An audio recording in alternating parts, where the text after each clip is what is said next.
ladies and gentlemen. If you've ever watched social media, and I know you have because you're informed, you've heard of some dude called George Gankas. And if you've heard of Gankas, you then have heard of Jake Ledbetter, who has subsequently moved on and he's pivoted to golf instruction. And I'm jacked, Jake, to have you on the show, man. Welcome. How are you? Thank you for having me. I'm glad to be here. I know we've talked about being on here for a couple of years actually, and Uh-huh. kind of stalled. And then I saw you on the Golf on CBS podcast, and I was just like, man, I got to get on that. I got to get on. Well, I'm So glad. I'm glad to be here. Yeah, I'm glad you reached out. Look, I feel like I've known you. I watched you grow up a little bit because, when you were there working with George, you were a player at the time and sort of Yeah. assisting him, kind of, and you were competing at a high level. And next thing I turn around after you've reached out, and now you're teaching. So for our global audience, because we're from around the world here wanting to get better, tell us the journey for Jake to where you are, please. Man. So in terms of starting golf, I was kind of a late bloomer, I guess. I didn't Okay. really start playing seriously till I was 16, actually. Okay. So I grew up playing basketball and I ran cross country and track. All right. I actually almost ran in college. I was getting scholarship offers coming out of high school through my junior year, and then I quit. Hold on a um, second. So wait, you're getting scholarship offers to run, and you decide to play the hardest game in the world called golf. I yeah, mean, I don't know what was going through my head. It was pretty, but ever since I was a kid, I watched golf and I was drawn to it Mhm. like immediately. I just didn't have any time to play, and I never really like spoke up to my parents about wanting to get started. Yeah. And then my dad got tickets to the 2012 US Open, so I was 16 at the time. Hmm. And it was up in Olympic, the one that Webb Simpson won. And um I went up there and I just seeing the environment and seeing, like, I kind of put myself in the players' shoes, I guess, and it was like, man, I want to be out here. And I remember when we were driving back, it's like a 6 hour drive back home. I just told my dad I want to start playing golf. Right. And that's basically kind of how it started. Like I said, I had messed with golf a little bit. I had played a handful of rounds before that, but and then from there, I basically just practiced, and I ended up working my way into playing in community college for a few years up in Santa Barbara. And then how I met George was interesting. Basically, basically, I practiced with the guy that I knew, and I see him rehearsing this weird leg work, and I'm kind of like, what do you, I asked him, like, what are you working on? He's like, this is the GG, bro. And I'm like, what?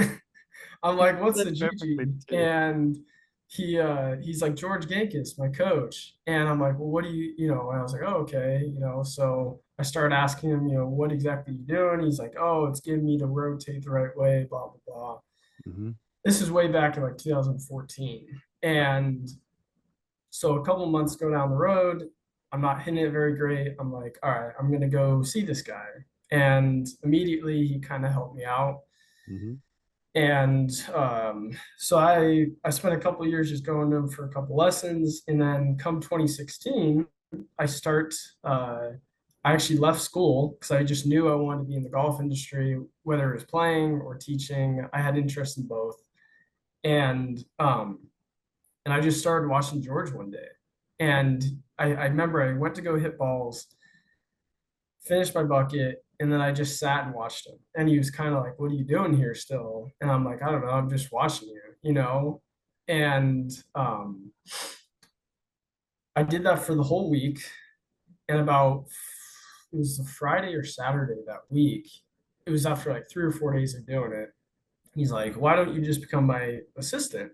Wait, let me try and how you would have said, "Hey, bro, yeah, bro, come stand over here and put the stick against Yeah. the guy's ass, okay?" Is that Well, kind that's Aaron Smith. Yeah, The exactly.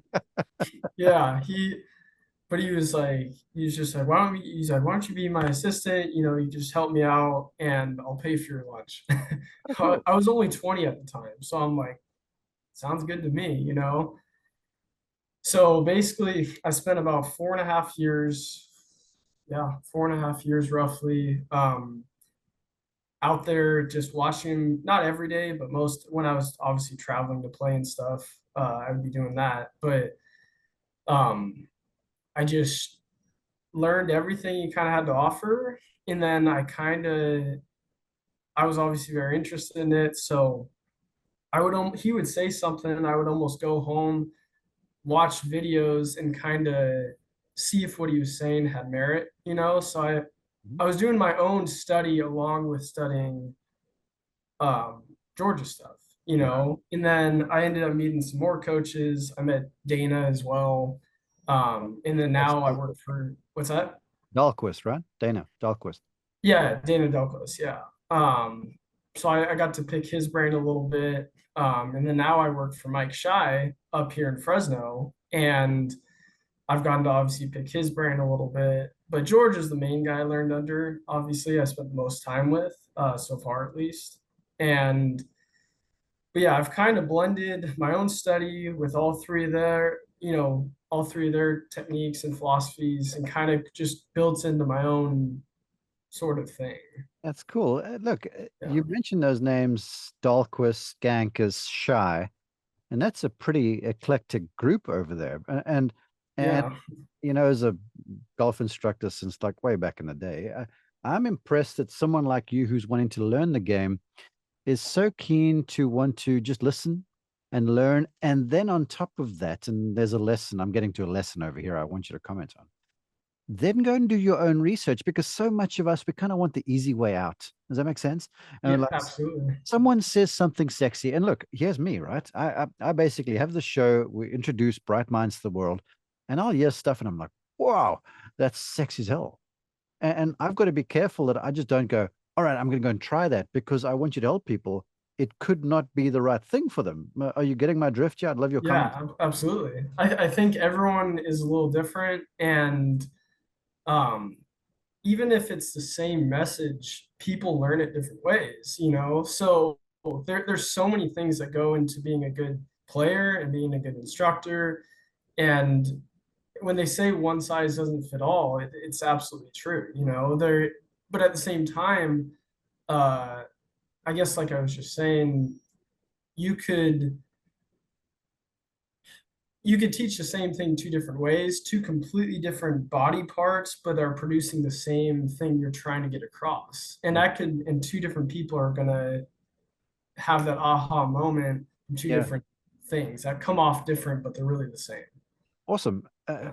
To that, because you now work with Mike Schy, who, I know Mike well, I know George well, I know Dana well. I know all of them very well. But Mike, in as much as what it's kind of golf machiney in a way, it's actually Right. really quite simple. You know how he approaches golf swing tech, and Yeah. sort of Yeah. seems to be. And Dana is the same way. Speaks a lot about rotation.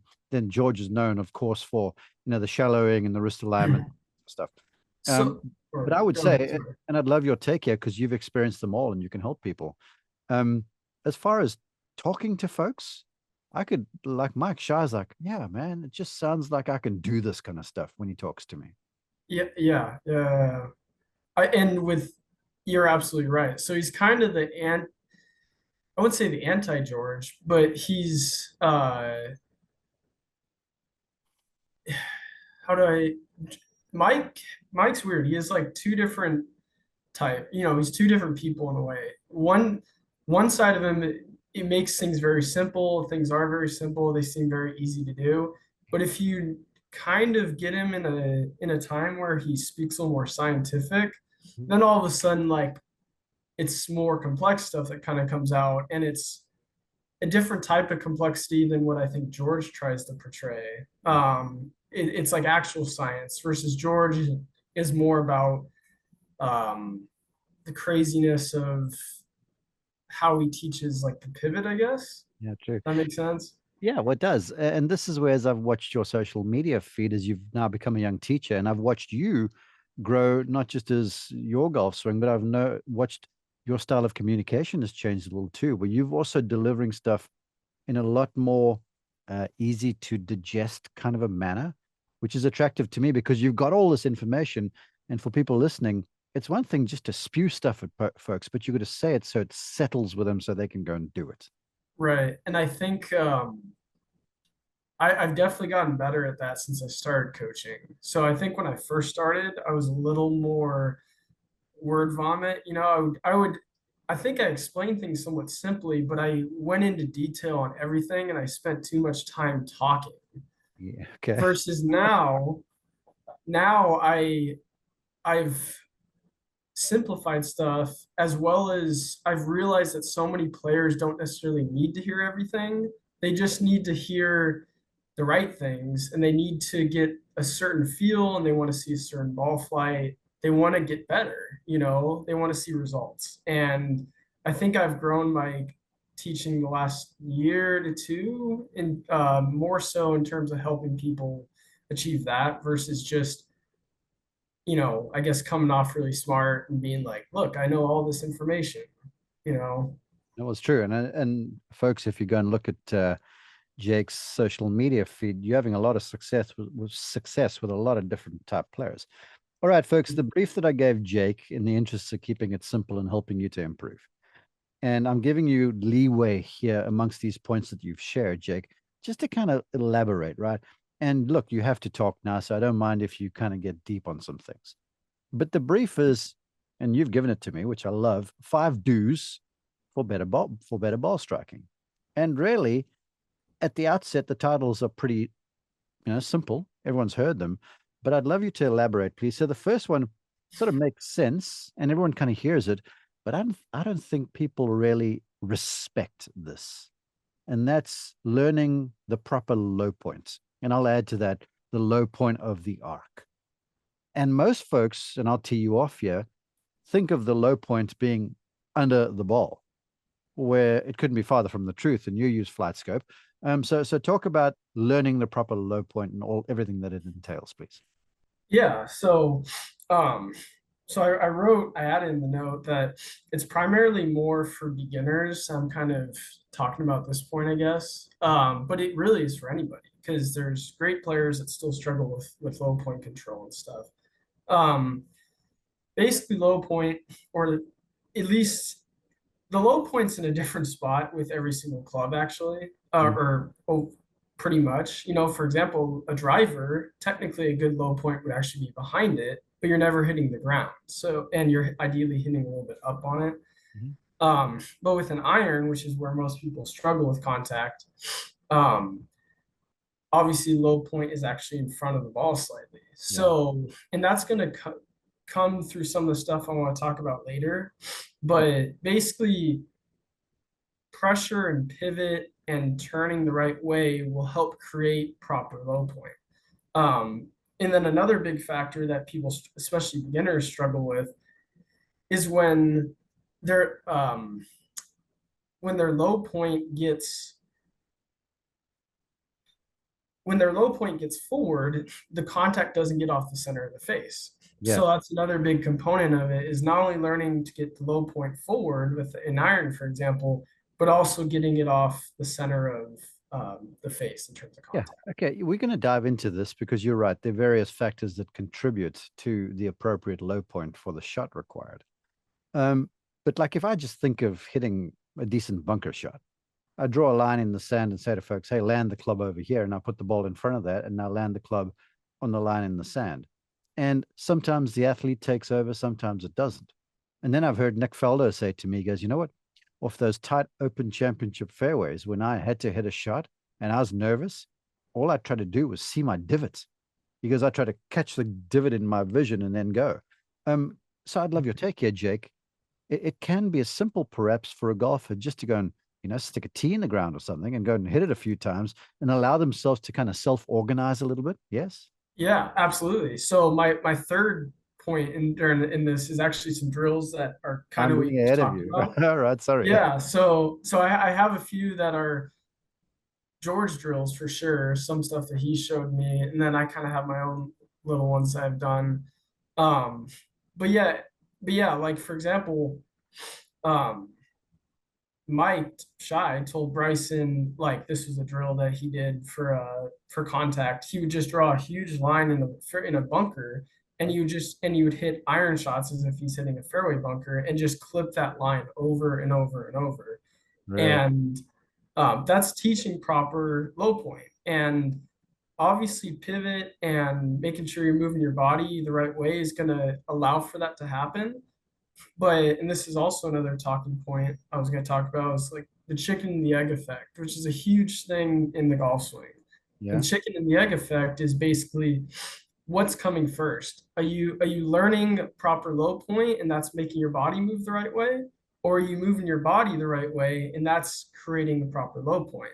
And you can kind of go about teaching them either way, Mhm. right? I've had a number of teachers. I mean, what jumps to mind is Pat Goss, who worked with Luke Donald for ages, and Luke could chip the thing off cement if he needs to, and pitch it off anything and always strike it solid. And Right. he always talked about reverse engineering Luke. He'd sort of say, "This is kind of where I want the club to land, or this is how I want you to finish," and then allow Luke to move from there and get back to that place. And almost the athlete would kick in. Now, look, that's an elite golfer like a Luke Donald, but I would advocate, to your point with chicken and egg, that you can lock a golfer up a little bit too much if you're talking to them about pivot and this and this and that, and they might be Right. pivoting right, but still not landing the club in the right place. So that's where, as a coach, you have to kind of, it's hard to figure out maybe at first, but figure out your player and see, okay, are they more like the athlete type where I have to, just put something down and have them hit it and do it again and again? Or is it someone that wants to, because there's certain people that want to know all that, and you could go into theory and get them moving their body, and like you could get hands on with them, get them moving their feel, have them feeling a certain movement in their body that will help with low point, for example. And that helps, that works with people too. Again, I think just everyone's a little different in how they learn, but low point in general is just something, it's everything practically. If you're not proper distance control, just hitting it far in general,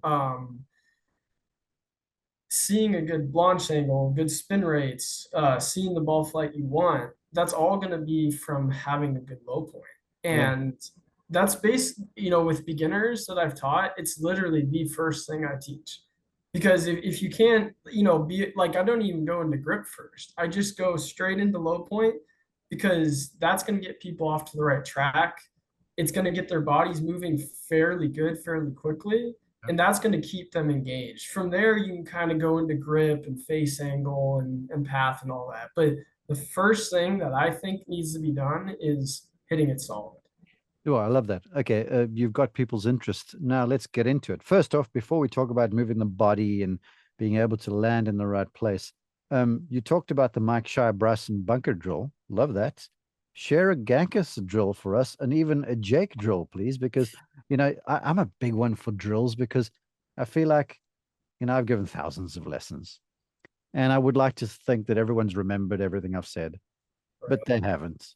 And then when they go away, I want them to go and practice the right thing. So the way I have them do that is understanding and a drill that'll help them to do the right thing. Right. Knowing Jake as I know you, I'm certain that you have a drill, but share a Gankas one too.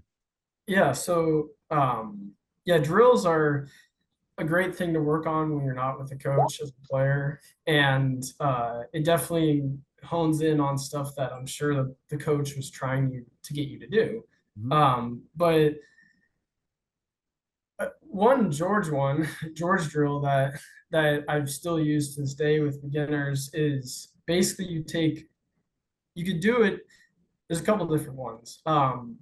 One's the train track drill, which is what a lot of coaches do, where you take two alignment sticks and you put each of them outside, on one side of the ball and the other, and basically make it a little bit wider than the length of the club head. All right. And that'll just get them learning how to hit off the center of the face. Got you. All right. So and if they hit either of those, so say they hit the inside stick, that would that would be a toe strike. If they hit the outside stick, it'd be a heel strike. And This is and then not what as, and for the record, folks, this is not as easy as Jake's making it sound, even for elite players. If you get those things kind of snug there, when you look down at the ground, you're like, woo, that's a tight area down there. right. So But depending it on the also player, I'll makes give us a little bit. focused, doesn't it? Yeah. Yeah, no, it definitely gets you. And the other thing you'll see with it, especially with beginners, to you'll see like even if they hit the contact center because their path's way off, you'll still catch like one of the sticks after, Yeah. especially if they're cutting across it, which you tend to see a lot of beginners do. You'll see the path working way too across, and they'll still hit the stick even after contact, Hmm. right? And then that's where you're like, all right, well, that's good, but now we got to get your path with it, right? And that's going to come through again, body pivot and stuff like that. But that's one of them. And then what you could do, you can kind of add on to it, is if you have 3 alignment sticks, you could take each of them on the 2 sides for the center contact, and then you put the third one, I guess, perpendicular with the ball line, All right, gotcha. right? Just know where So the ball position is. right. So where the ball position is, you put a stick like that, and then you have 2 that are parallel, Right, gotcha. right? So the third one is for low point, right? So you're like, okay, because you'll see some people where they won't hit the sticks, but they're not hitting the ground at all. So they're obviously extending out of it, throwing aloft, whatever. And they're like, okay, I'm hitting the center, I'm not hitting the sticks, but you're also not taking a divot at all. So I know that if you probably got into the ground, you would hit behind it, Hmm. right? So most people that extend out of the shot, I'm kind of going on a tangent here, extend out of the shot and throw, generally their pressure is probably back and their low point is behind it. So to not hit the ground, they're going to extend and throw their radius, Yeah. right? Now they're not hitting the ground, but you're also losing the loft, you're losing consistency of contact, you're going to thin a lot of shots, and then you're still going to occasionally have the chunky one.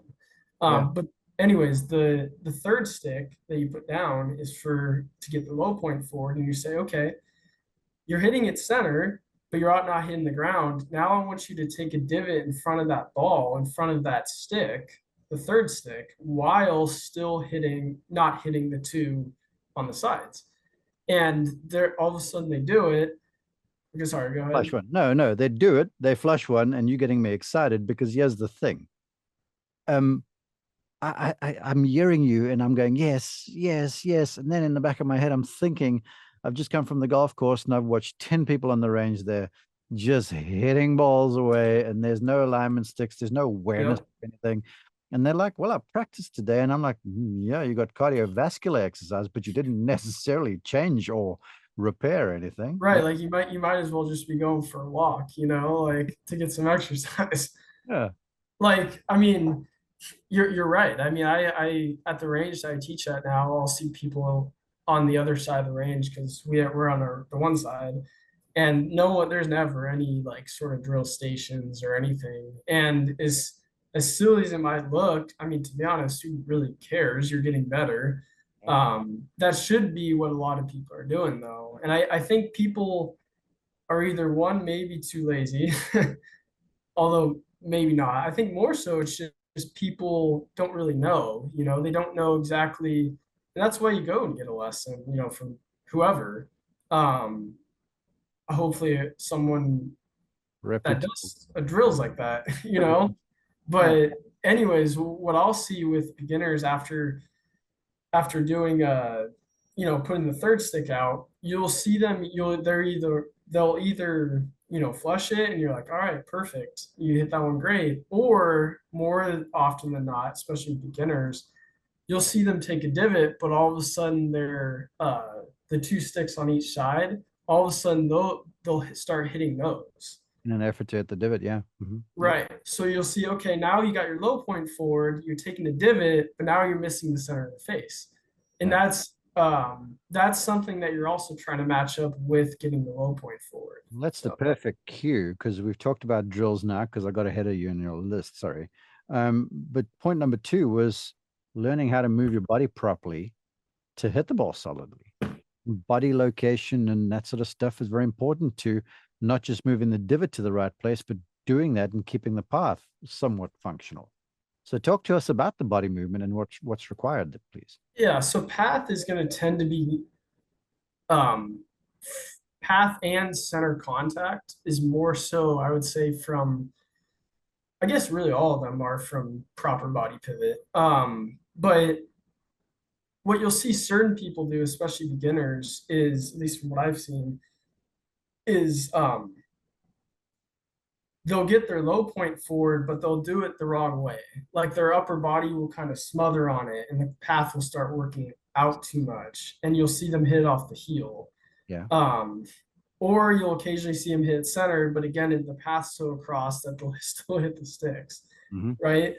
So you have to teach them. So when it comes to, I guess, moving the body properly, to put it in simple terms, because I don't want to go too crazy, Please do. uh, turning and tilting, going back, Yeah.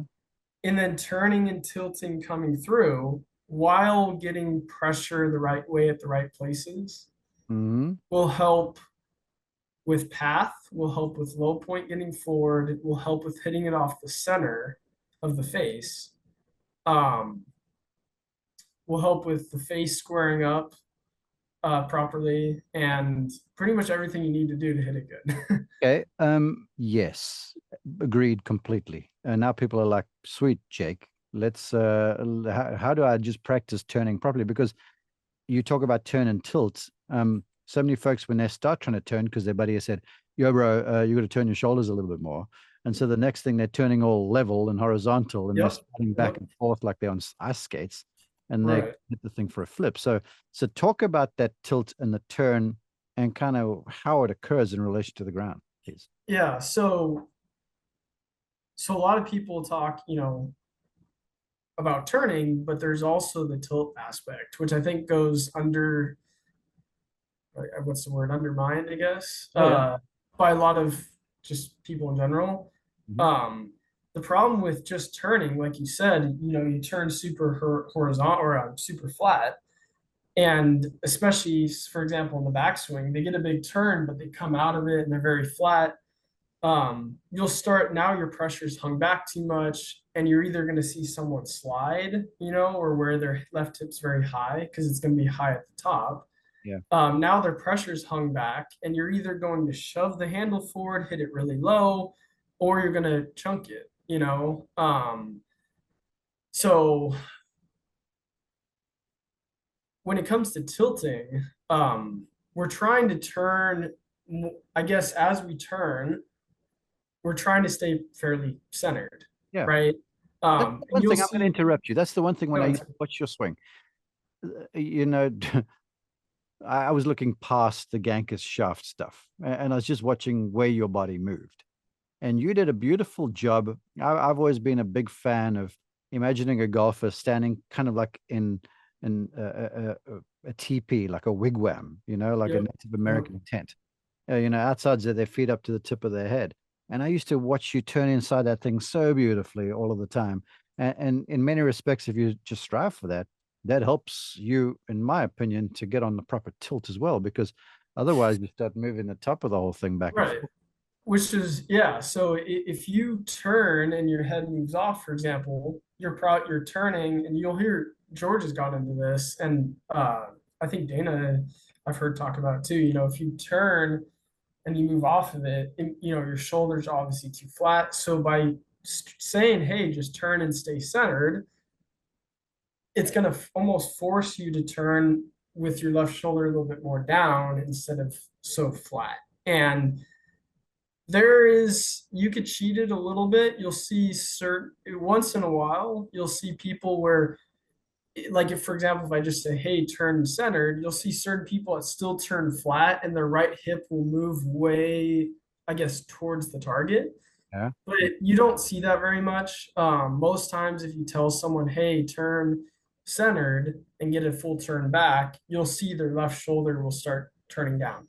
Yeah. Now, There I was was, along those go ahead. lines, and you mentioned Bryson earlier. I was sent some footage by the folks at Sportsbox, and they sent me some stuff of Bryson from the US Open in 24 that he won. And I just put it up there, and I put some numbers up on social, and I was like, "Oh, what do you guys see?" Just to the fans. And there were a few folks that like, his head remains so still, even though the guy's going at 130, 40 mile an hour plus, Right. because he turns as accurately as what you're describing. Right. Yeah, no, so he's a perfect example of it. And he's turning on a certain tilt back and through. And what that's doing is, if you, and this is wild because one of the first things I ever watched before I met George, before I knew anything, there's this random guy on YouTube that I watched, and he would draw lines on the front of from the down the line view on someone's head, on the front, on the top, and then on the butt line behind. Yeah. And basically, as you turn and tilt properly, you will stay within those parameters, I call them, Mm-hmm. right? And Bryson does an amazing job. And you'll see that kind of goes into what I guess, one of the things I was going to talk about. Pretty much everyone on the PGA Tour, again, I'm kind of going on a tangent right now. Sure. That's one of the biggest things I noticed that they do better than your recreational player is they turn and stay in their posture pretty much. Huh? So they're staying within those parameters, and they not only do in the backswing, but for the most part, will do in the downswing too. So that's what's really keeping you centered, though, turning back and through for the most part. And yeah, you speak of tangents. I'm going off on a tangent now too, because we're talking about do's for better ball striking.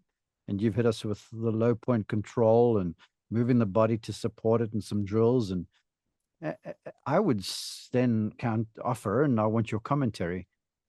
That's just on the range, dude. And then you got to get on the golf course, and there's not an even lie on the place except for on the tee. And you got the ball below your feet and above your feet and all sort of stuff. This Yep. is where this body movement and learning to do it properly is even more important. Yep. So I want you to help people then to go and work this properly, because I see people trying to pivot better, going at a run, swinging like banshees with a driver. And I'm like, you're not going to change anything doing it that way. So please help us. Yeah, so you definitely got to start slow, I would say.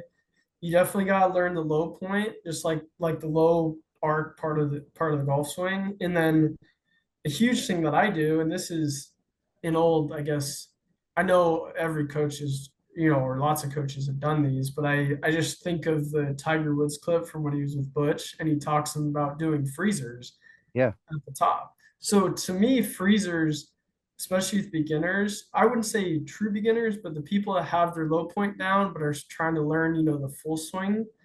Um, Low freezers are huge because Tell people what the freezer is for people that have not seen this. It's so freezer is essentially you're setting up your backswing, right? So people, a lot of times people's issues with impact is all a result of can be a result of setup, it can be a result, but a lot of times it's a result of pressure and your turn and your tilts not being in place in the backswing. Yeah. Right. So what a freezer does is it forces you basically you stop at the very top of the swing, and it forces you to get into a certain position, especially if you're with your coach. You're like, okay, I'm going to turn you back, tilt you the right way, and you're going to stop at the top.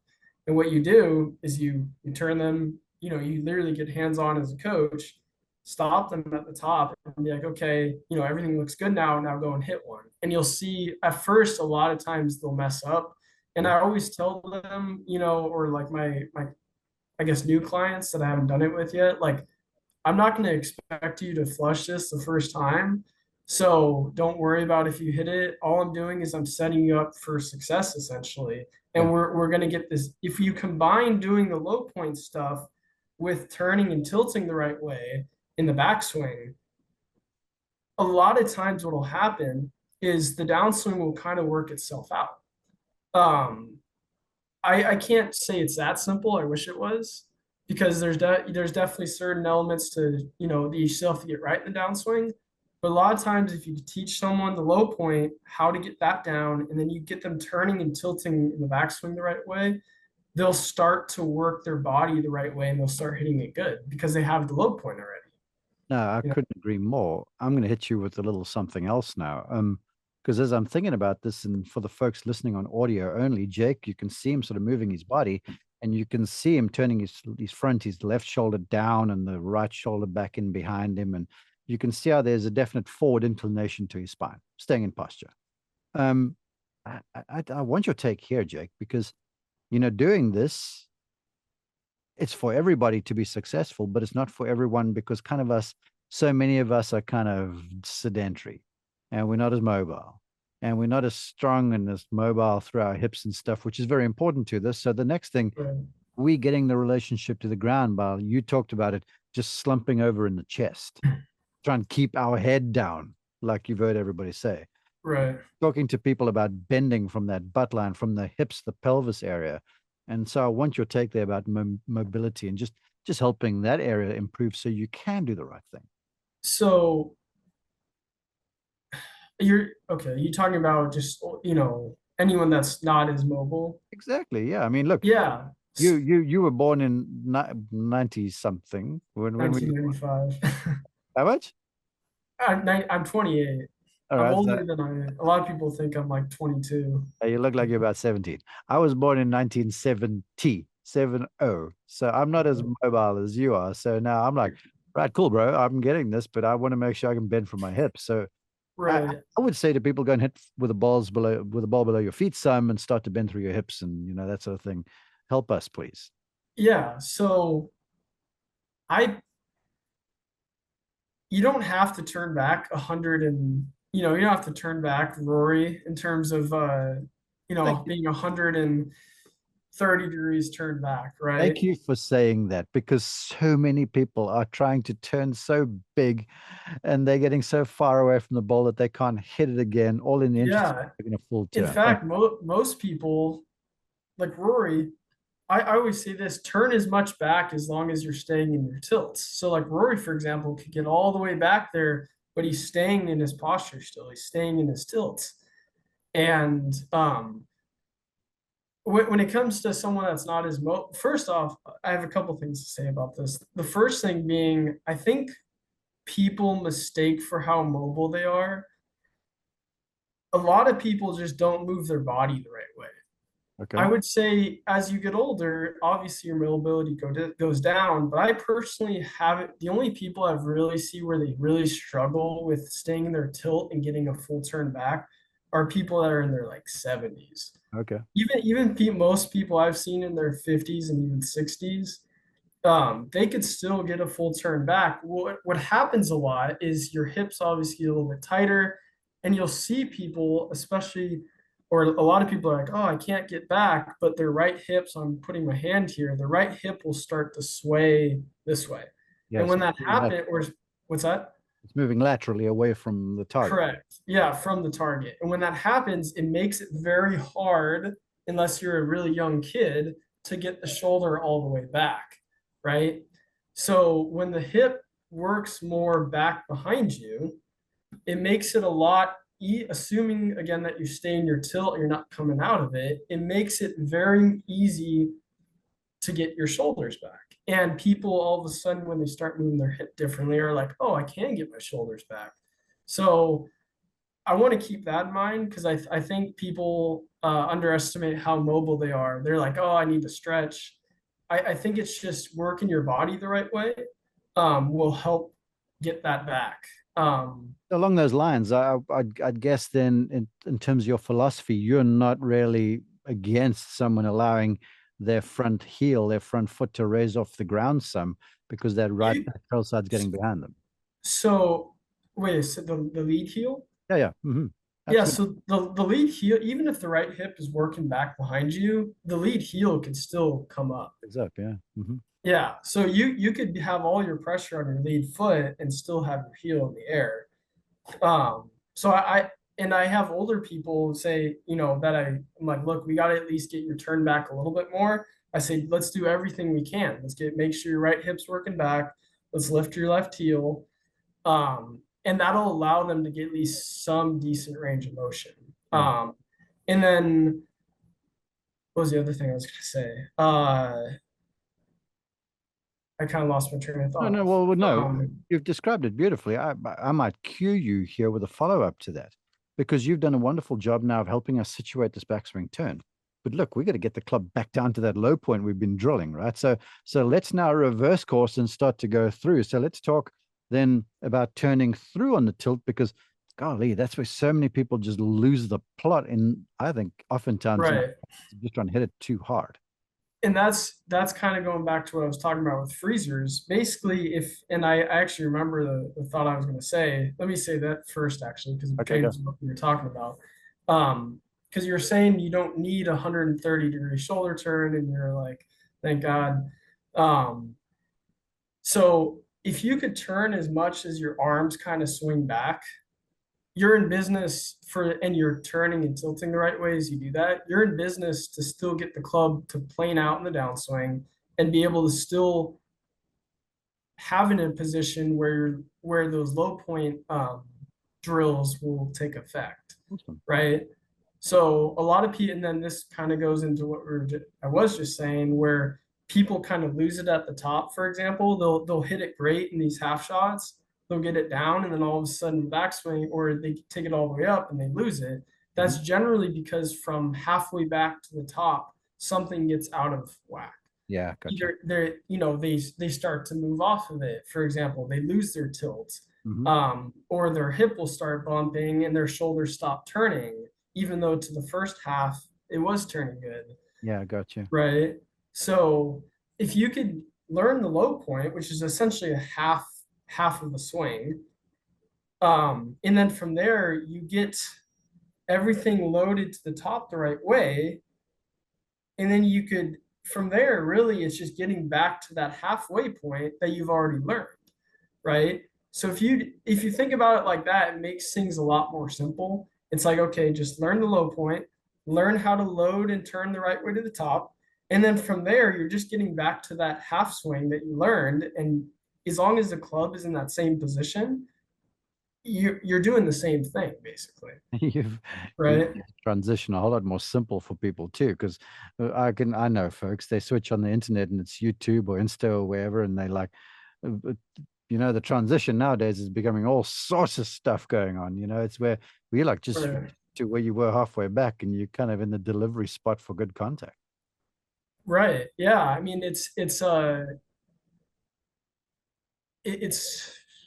and like I said, I mean, it's case by case, but most people, if you could teach them to the proper low point, and then you teach them to turn and tilt the right way going back. What happens when you turn and tilt the right way too is it allows for the left hip to clear to start the downswing and basically gets you back to that halfway down position. That's what I was talking about of it'll kind of naturally get you to that halfway down position. And then from there, okay, it's just that same low point that you've already learned. Um, Awesome, man. Really awesome. yeah. So, but for example, last thing I'll say, you can learn the low point, and then let's just say at the top, you come out of it. For example, when I come out of it, my left hip goes up, Yeah. right? And it's funny because even George, for example, talked about sliding for a long time, right? Where the left hip gets high too early. A lot of times it's because the left hip is either too high they go together. The left hip's too high at the top of the backswing, and the left hip is popped out too far towards the ball at the top of the backswing. Got you, right? And what happens is you either see people go back into it, and that's when the shaft pitches over too much, or you see people, and this is what most people do. I call it the hip grabs, right? So no matter what, the hip will grab. So if the left hip's out too much at the top towards the ball and it's too high, when I go to naturally just transition to start the downswing, the hip will naturally be shut and it'll be too high, Yeah, exactly. right? Mhm. But if you get to turn and tilt the right way, the left hip will actually be lower and more back at the top. And when you go to open, the hip will naturally grab more back and down, and that'll get the club to plane out good. You're watching on YouTube. I'm feverishly texting Jake my swing to help me situate. You're talking to me right now. Um, you kind of helped us all the way through this, and we had some points, but we've hit them all. I do want to talk about this a little bit because, golf is this curious game where you've got to hit the ball at a target the right distance. It's a game of distance and direction. And distance and direction, to your observations, are a function of good contact. So here we are now. So we've done what Jake wants. Now we're going to go to the range and we don't want to work in our swing too much. We just want to hit some balls solidly at the target. Where does the work on the swing and the low point and all this sort of stuff stop? And where does target acquisition start? Are you getting where Yeah. I'm going here? Because So yeah, I know exactly what you're I'm saying. the guy who's going to work on the swing too much. And the next thing, I can't hit the broadside of a barn. So please help us. Right. So with the most clients that I teach, because they've asked, how do I practice that? What exactly do I do when I'm by myself? So so it depends obviously on how much time you have to practice. Obviously, adults don't have as much time as a junior, for example, who could be out on the range, especially in the summer, for example, all day and be able to just, smash balls all day. But say you have the ability to hit 300 balls a week, so 3 buckets, right? Each bucket you don't want to do what we were talking about earlier, just kind of blindly swinging away and not really getting anything done. So what you do, you could bring those 3 sticks, for example, if your goal is to hit it more solid. And what you do, and I like this way the most, because I'll tell people do 50 balls of working on stuff and then 50 balls of kind of letting it go, Gotcha, right? right? But what I like to do even more, and I think it's even more effective, is 5 or 10 balls of working on something and then 5 or 10 balls of letting it go. And then Cool. you go back. And what you're doing is you're doing a lot of stuff. You're getting work done. So you're getting, you do 5 balls of, okay, I'm going to drill the low point, right? And you do those drills and you're like, okay, that feels pretty good. Now let's go and put it to test, right? So you're basically just putting everything to test those 5 balls that you just let things go. Yeah. And what it's also teaching you how to do is go from one mindset to another very quickly. And Mhm. that's what all great athletes do. Yeah. All great athletes could turn stuff on and off very quickly, and um, and that's kind of what you're learning by practicing like that. So I really like doing that. Well, I like breaking it up a little bit more too. Just one more thing. You've shared drills for the low point. We talked at length about the pivot and the tilts, your turns and the tilts. Um, Share a drill.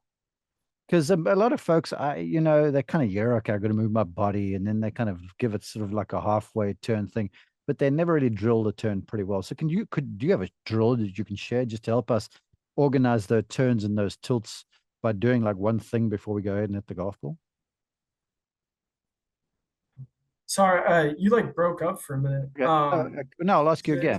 that- Just for practice sakes, help us with a drill to help us to get that pivot well organized in terms of the correct amount of turn for us and then the appropriate tilt for the club in the hand as well. so a drill regarding, It's a I good pivot. guess, Just a good pivot drill. yeah. So the freezer's one, like I was saying. Okay, cool. So that's definitely a good one. Um, Another one would be uh, a lot of stuff I do is, like I said, fairly simple. You just need like an alignment stick. Yeah. So this is an old Georgia one actually. I guess George and I actually kind of thought of this one together. I remember. You can claim it. So We'll tell him it's your drill. yeah, so you put a stick on the ground and then you put a stick on your shoulders. You get into your proper setup. Yeah. And what you do is you basically, it kind of kills two birds with one stone, is you turn it, the stick that's on your shoulder, you turn it back and you have it try and point at that stick on the ground, or it'll be like an extended stick. So what it's doing is it's first off getting you to actually turn this, but it's also getting you to tilt the right way. So that's another really good drill that I like to do. The location of that stick on the ground, I'm assuming the location is very important. So it's pointing Correct. the target line. Is that where you So sit? yeah, so it'll be kind of pointed parallel to the target line and it'll be slightly outside the ball. Okay. But if someone's turning really flat, it doesn't have to be perfect, by the way. I could even put it like almost on ball line and almost exaggerate, getting people's shoulders a little bit lower. Yeah. Like I said, especially if someone's really prone to kind of going this way. Got you. Um, so yeah, that's another really good one. And obviously you can't hit a ball doing that. but it just gets your body working the right way.